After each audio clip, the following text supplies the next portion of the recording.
واقعہ سناتا رہتا ہوں، اللہ تعالیٰ ہمیں ان کی توفیق دے۔ فرمایا کہ دیکھیے ایک آدمی توبہ کی توفیق امید پر گناہ کرتا رہتا تھا مسلسل۔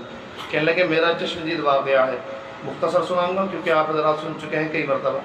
کہنے لگے جب آخری وقت ہوا تو میں نے اپنے ساتھی کو بھیجا، بھائی جاؤ اس کو توبہ کرواؤ۔ اب اس نے کہا توبہ کر لو، کلمہ پڑھ لو، استغفار کرو اور اللہ سے معافی مانگ لو۔ تو صاحب کیا کہہ رہے ہیں مرنے والے کہ سب چیزیں زبان سے نکل رہی ہیں، ڈاکٹر کے پاس لے جاؤ، اسپتال لے جاؤ، چائے پلا دو، پانی پلا دو، لیکن تم یہ چار الفاظ جو کہہ رہے ہو تابو تابا توبہ کے، یہ الفاظ میری زبان سے نہیں نکلتے۔ کون ذات ہے وہ جس نے صرف چار الفاظ پر پابندی لگا دی؟ سب کچھ کہنے کے لیے تیار اور سب کچھ کہہ رہا ہے، صرف چار الفاظ پر پابندی لگا دی گئی، توبہ کے الفاظ نہیں نکل رہے۔ تو انہوں نے فرمایا یہ نتیجہ ہے گناہوں کا کہ آخری وقت تک یہ کرتے رہے، بعد میں توبہ کریں گے، بعد میں توبہ کریں گے۔ ارے توبہ کی توفیق بھی تو اللہ تعالیٰ کی طرف سے ملتی ہے۔ اگر اللہ تعالیٰ توبہ کی توفیق چھین لے اور ہماری مکاری اور عیاری کے ٹاٹ میں آگ لگا دے، ہم چاہتے ہیں کہ بعد میں توبہ کریں گے۔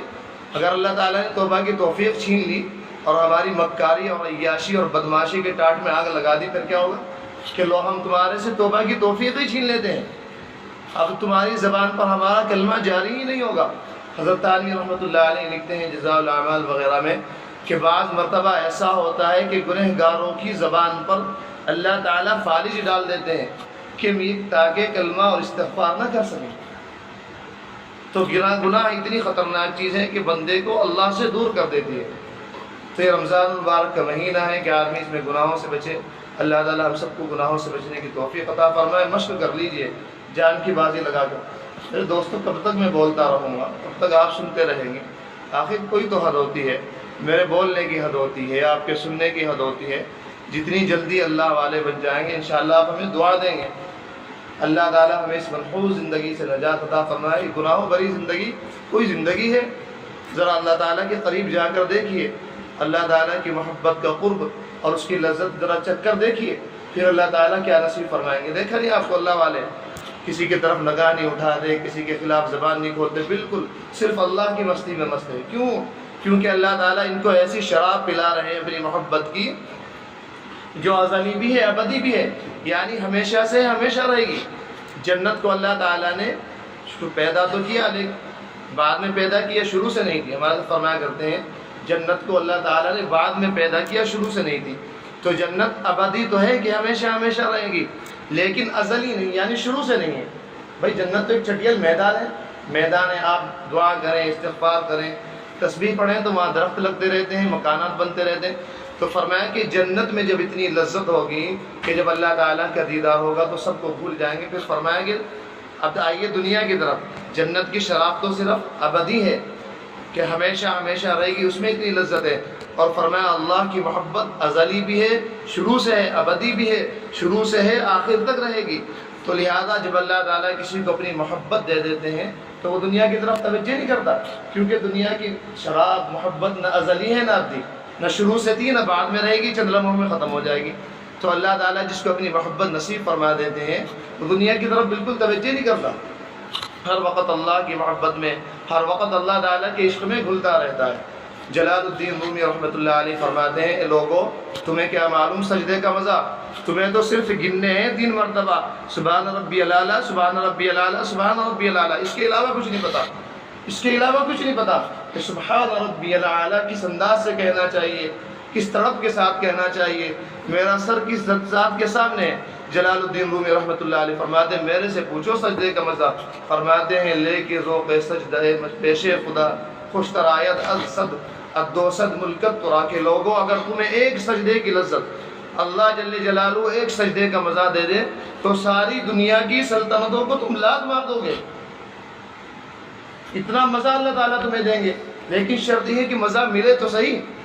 دیکھیں ہمارا کیا حال ہے، بعض اوقات برابر میں نماز پڑھی جاتی ہے تو صرف اتنا سبحان ربی الاعلیٰ، سبحان ربی الاعلیٰ، سبحان ربی الاعلیٰ، اگر امام نے 5 مرتبہ کہہ دیا تو اس پچھلے آدمی پر گرا ہو جائے گا کہ اس امام نے 5 مرتبہ سبحان ربی الاعلیٰ کہا کیوں ہے۔ سبحان ربی العظیم، سبحان ربی العظیم، کبھی توفیق ہوئی کہ سبحان ربی الاعلیٰ کے معنی کیا ہے، اس کے معنی کیا ہے، کبھی پوچھا ہے کسی سے؟ کہ میں اللہ کے سامنے سجدے میں سر رکھ کر جو کہتا ہوں سبحان ربی الاعلیٰ، اس کا مطلب کیا ہے؟ یہ کوئی کتاب دیکھی ہے میں نے نماز کی ترجمے کی جس میں مجھے مطلب معلوم ہو جائے کہ اس کا مطلب کیا ہے؟ جب میں رکوع میں اللہ تعالیٰ کے سامنے جھکتا ہوں اور کہتا ہوں سبحان ربی العظیم، کبھی غور و فکر کیا ہے کہ میری زبان سے کیا الفاظ نکل رہے ہیں؟ میں کس ذات کے سامنے جھک رہا ہوں، کس کے سامنے میں کھڑا ہوں؟ لیکن بس وہ تو ایک خانہ پوری ہے، بس قانونی کارروائی پوری کرنی ہے۔ بعض لوگ تو قانونی کارروائی بھی نہیں پوری کرتے، بس قانونی آنا ہے جانا ہے، آنا ہے جانا ہے، اس سے کوئی تعلق نہیں نماز کیسی ہوئی، خشوع حاصل ہوا کہ نہیں حاصل ہوا، نماز کا خضوع حاصل ہوا کہ نہیں حاصل ہوا۔ حدیث شریف میں آتا ہے لا صلاۃ الا بحضور القلب، کہ بغیر دل کی حاضری کے نماز ہے ہی نہیں۔ جب تک آدمی کا دل حاضر نہ ہو تو اس کی نماز اللہ تعالیٰ کے یہاں قابل قبول نہیں ہے۔ اس کا جسم تو حاضر ہے لیکن اس کا دل حاضر نہیں۔